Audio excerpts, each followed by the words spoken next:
Jumpa lagi dengan saya, Willy The Rooms, di The Sinners Channel.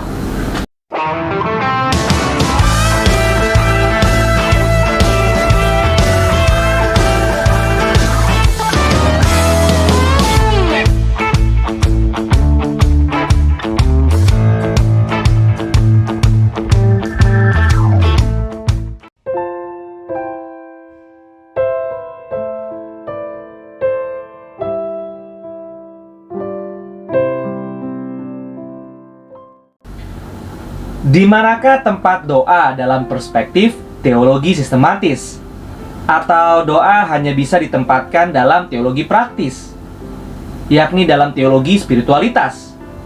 Tidak diragukan lagi, keterpisahan antara teologi sistematis dan teologi praktis menjadi persoalan besar dalam kehidupan jemaat.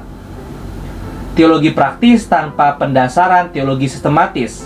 Sebaliknya, teologi sistematis tanpa aplikasi yang jelas dalam kehidupan sehari-hari. Namun, seharusnya tidak demikian. Sesungguhnya, doa memiliki tempat yang sah dalam teologi sistematis, yaitu dalam doktrin keselamatan. Memang, doa tidak menyelamatkan. Yang menyelamatkan orang percaya adalah korban Yesus Kristus di atas kayu salib yang sempurna menebus kita dari kuasa dosa. Namun, bukan berarti doa tidak memiliki kaitan dengan keselamatan kita. Dalam struktur Institutio John Calvin mengaitkan dengan erat antara soteriologi klasik dengan bagaimana kita diselamatkan dalam bukunya yang ketiga, dengan alat-alat anugerah yang dengannya Tuhan memelihara keselamatan kita, supaya kita tetap berada dalam keselamatan tersebut dalam bukunya yang keempat. Yang termasuk alat-alat anugerah adalah gereja dan sakramen, namun juga doa. Calvin bahkan menempatkan pembahasan tentang doa pada buku yang ketiga dan bukan yang keempat.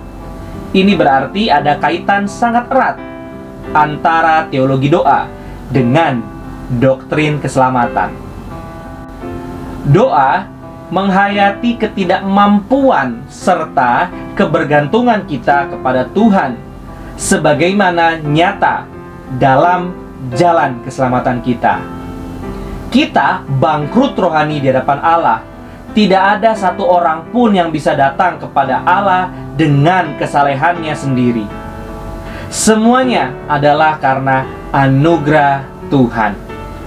Demikian dalam doa kita sebenarnya terus-menerus menghayati kebangkrutan rohani ini ketika kita terus-menerus bergantung dan berharap kepada Allah dalam segala kebutuhan kita. Sayang sekali, kita mendapati orang percaya yang dalam cerita keselamatannya menyatakan kebergantungan total pada kasih karunia Allah. Namun, ketika dalam proses perjalanan mengikuti Kristus, tidak membangun dengan spirit yang sama. Soal keselamatan sepenuhnya bergantung pada belas kasihan Allah. Soal pengudusan dan pelayanan sepenuhnya tergantung pada kesungguhan dan ketekunan kita. Doa kemudian dianggap sebagai suatu yang tidak berguna karena dianggap merupakan suatu pelarian dari tanggung jawab mengerjakan apa yang Tuhan percayakan kepada kita. Alangkah menyesatkannya pandangan seperti ini. Sekalipun kita memang hidup dalam dunia yang hanya mengerti siapa yang berjuang, dia yang mendapatkan dan yang berhasil, namun Alkitab tidak mengajarkan spirit pengikutan seperti itu. Yang benar adalah bagaimana kita terus-menerus menghayati kebangkrutan rohani kita, seperti Yesus mengatakan, demikian juga kamu tidak berbuah jikalau kamu tidak tinggal di dalam aku. Yohanes 15 ayat 4. Tinggal di dalam Yesus berarti bergantung sepenuhnya kepada kekuatan Yesus. Seorang yang banyak berdoa bukanlah seorang yang kuat, justru sebaliknya lah yang benar. Seorang yang sangat menyadari kelemahan rohaninya dan karena itu dia berdoa.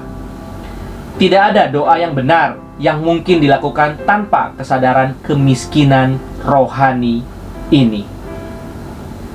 Seorang yang dengan tulus hidup bergantung dalam doa akan mengalami apa artinya pertolongan, anugerah, kasih karunia, dan belas kasihan Tuhan.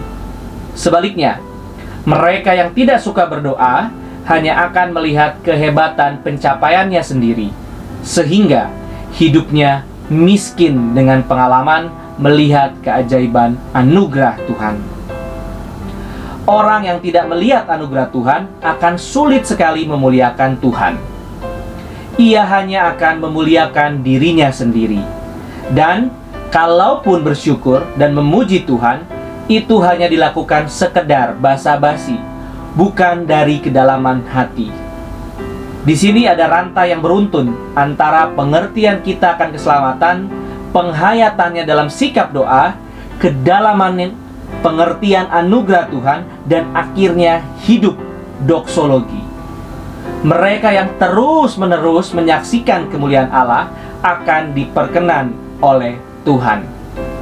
Dengan demikian, kita menggenapi panggilan kita sebagai ciptaan yang untuknya Allah telah menyelamatkan kita.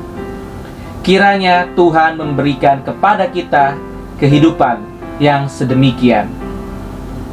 Terima kasih. Tuhan Yesus memberkati.